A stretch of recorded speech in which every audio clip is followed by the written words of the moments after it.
Willkommen bei Anderswohin. Mein Name ist Uli. So, wir sind jetzt im Westen. Westlicher geht nicht. Das ist der Kreis Heinsberg, der westlichste Kreis in Deutschland. Ja, und die Ortsnamen Heinsberg und Gangelt, die habt ihr letztes Jahr öfters wahrscheinlich in den Medien gehört und gelesen. Denn hier hat alles angefangen. Und zwar bei einer Karnevalssitzung. Grund genug, uns die Ecke mal genau anzugucken. Der Kreis Heinsberg, der liegt östlich von Köln-Düsseldorf, direkt an der Grenze zu den Niederlanden. Heinsberg, das ist die Kreisstadt, und südöstlich davon, etwa 10 Kilometer entfernt, liegt Gangelt. Gangelt, das ist eigentlich eine Gemeinde, die besteht aus 19 Ortsteilen und hat so etwa 12.000 Einwohner. Und in einem dieser Ortsteile, da hat alles angefangen. Ich bin jetzt hier im Ortszentrum von Langbruch. Schaut doch ganz nett aus. Immerhin hat man schon öfter beim Wettbewerb Unser Dorf hat Zukunft teilgenommen und hier hat man auch schon mal eine Goldmedaille auf Kreisebene gewonnen.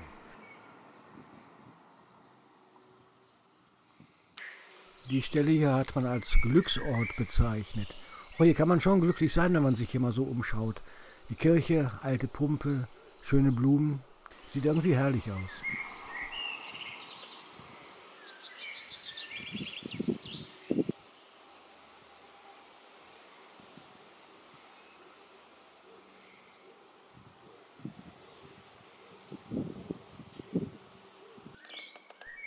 Ja, und diese beiden Figuren dort, die Frau und das Kind, die stellen das Wahrzeichen von Langbruch dar. Das ist die Langbrücker dicke Vla. Das Wort Langbrück dürfte klar sein, das heißt Langbruch auf Dialekt. Dicke ist klar, aber was ist ein Vla? Vla, das ist so etwas wie eine lokale Spezialität hier. Das ist dicker Teig mit aufgeweichtem Dörrobst bestrichen. Immerhin so bekannt und beliebt hier, dass sich sogar der lokale Karnevalsverein danach benannt hat, die Langbrücker dicke Vla.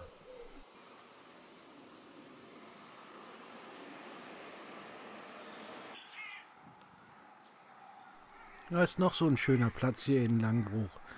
Was ist das? Das dürfte ein Mühlstein sein.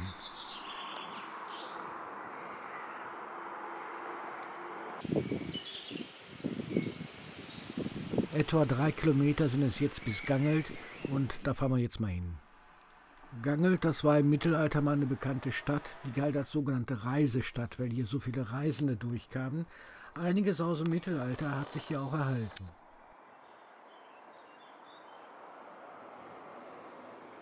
Zwei Stadttore gibt es noch, die sind auch beide in Gebrauch.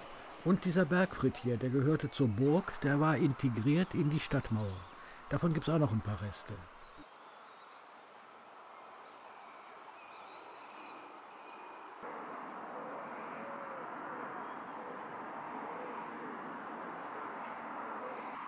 Eine schöne kleine Parkanlage, direkt an der Burg gelegen.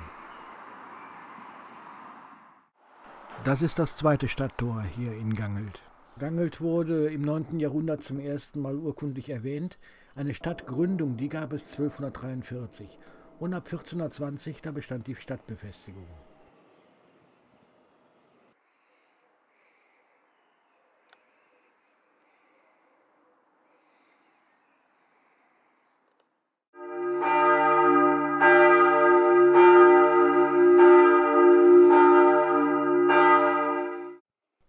Und das ist St. Nikolaus, eine gewaltige Kirche hier in Gangelt.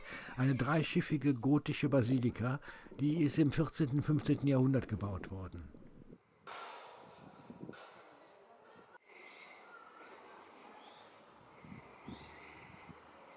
Das hier, das ist das alte Rathaus, da ist heute ein Café drin.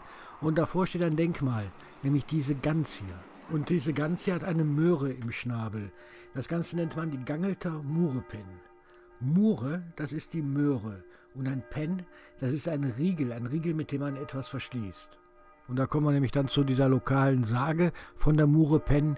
Damals rückte eine Armee hier an. Die Torsoldaten wollten das Tor verschließen und dazu gehörte so ein Zapfen, der in den Riegel reinkam am Stadttor. Der Soldat fand keinen Zapfen, hat sich dafür eine Möhre genommen und die Möhre reingesteckt und dann ist man feiern gegangen. Nachts kam dann eine Gans, die hat die Möhre gefressen, dadurch war das Tor offen und die feindlichen Soldaten konnten in die Stadt. Und seitdem nennt man die Gangelter die Murepen.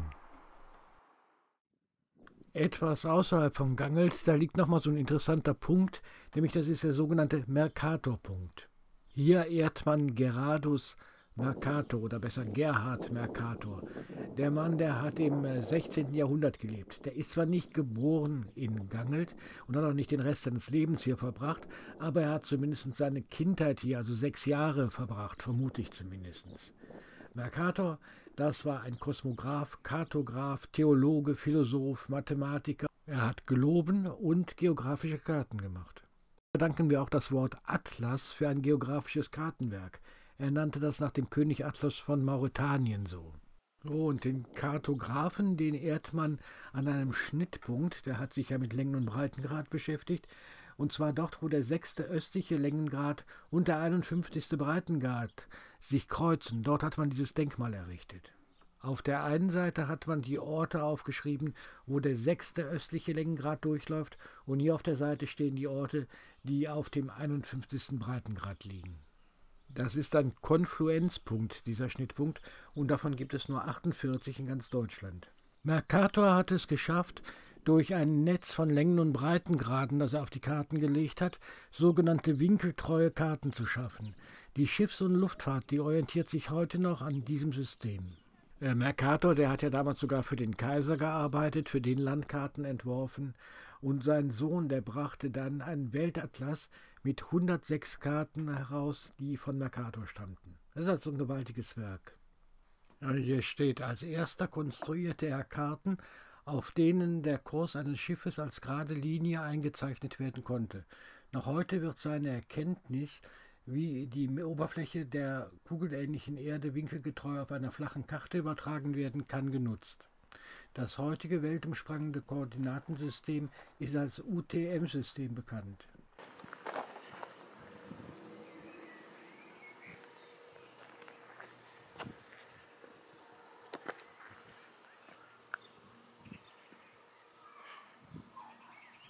Und hier ist der Punkt dargestellt, an dem wir uns gerade befinden. Dieser Kreuzungspunkt von Längen- und Breitengrad.